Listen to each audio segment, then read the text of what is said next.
Today we are going to see the next part of the chapter, Biogeochemical Cycle.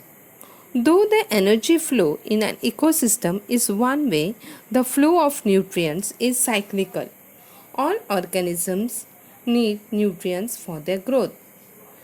Study the various components that you can see in the figure and you will understand the biogeochemical cycle.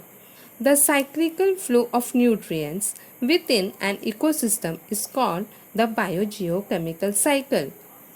Nutrients necessary for the growth of organisms are continuously transferred from abiotic to biotic factors and biotic to abiotic factors within an ecosystem. This cycle operates continuously through the medium of the biosphere formed by the lithosphere, atmosphere, and hydrosphere. The recycling of biological, geological, and chemical sources of nutrients in this process is a complex process and depends upon the level of energy transfer in the ecosystem.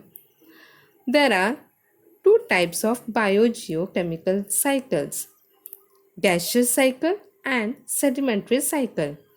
Gaseous cycle, an accumulation of the main abiotic gaseous nutrient materials is found in the Earth's atmosphere, which includes nitrogen, oxygen, carbon dioxide, water vapor, etc.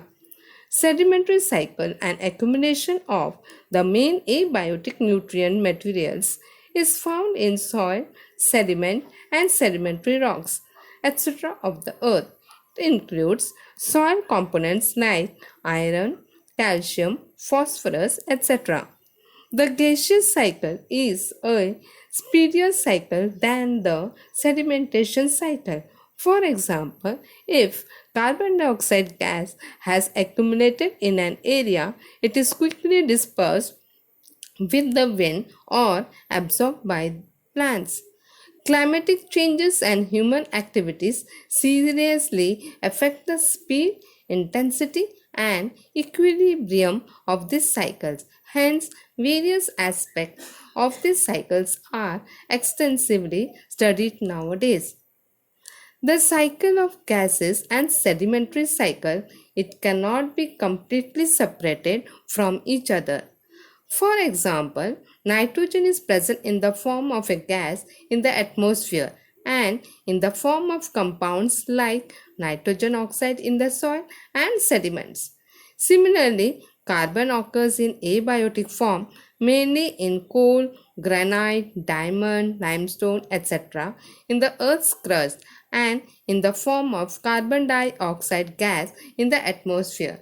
Generally, carbon is present in plants and animals for a much shorter duration than it is in coal. Hence, the cycle of gaseous and sedimentary cycle cannot be completely separated from each other.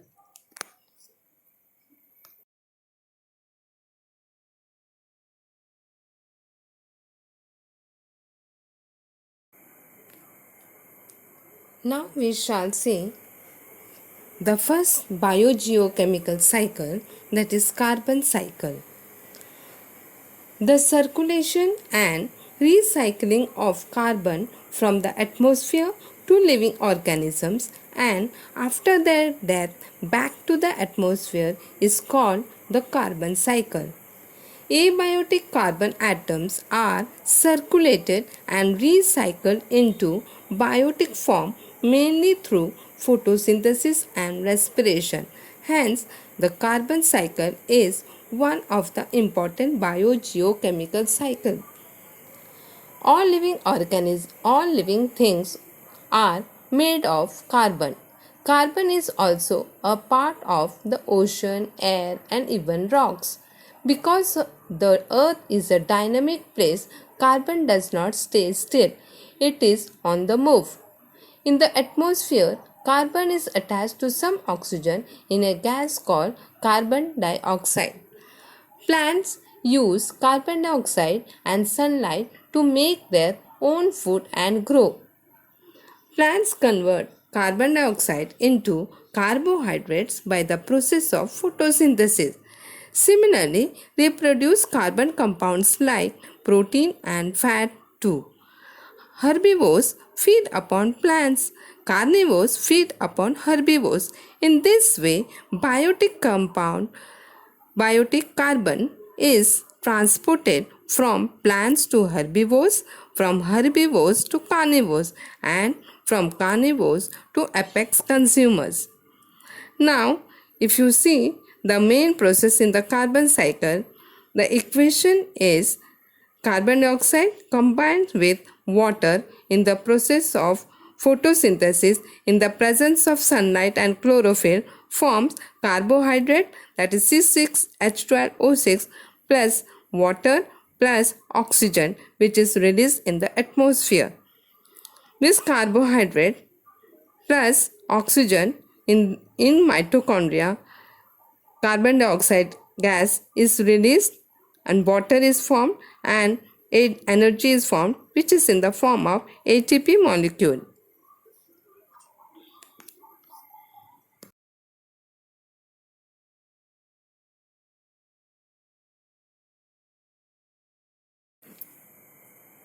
Eventually, after death, all types of consumer are decomposed by decomposers like bacteria and fungi, and carbon dioxide is released again into the atmosphere and is used again by living organism. In this way, carbon is continuously passed on from one living organism to another. After the death of living organisms, carbon goes to the atmosphere and is again taken up by living organism. Hence, this cycle is called as the carbon cycle. Do you know, children, carbon dioxide is released into the atmosphere through abiotic processes like burning of fossil fuels and wood, forest fires, and volcanic activity. Oxygen is released into the atmosphere by the biotic process of photosynthesis and carbon dioxide through respiration. The equilibrium of oxygen and carbon dioxide gases in the atmosphere is maintained by plants. Do you know, children? Plants use carbon dioxide and sunlight to make their own food and grow. The carbon becomes part of the plant. Plants that die and are buried may turn into fossil fuels made of carbon like coal and oil over millions of years. When humans burn fossil fuels, most of the carbon quickly enters the atmosphere as carbon dioxide. Carbon dioxide is a greenhouse gas and traps heat in the atmosphere. Without it and other greenhouse gases, Earth would be a frozen world. But humans have buried so much fuel that there is about 30% more carbon dioxide in the air today than there was about 150 years ago. And Earth is becoming a warmer place. In fact, ice cores shows us that there is now more carbon dioxide in the atmosphere than there has been in the last 4,20,000 years. Thank you, children.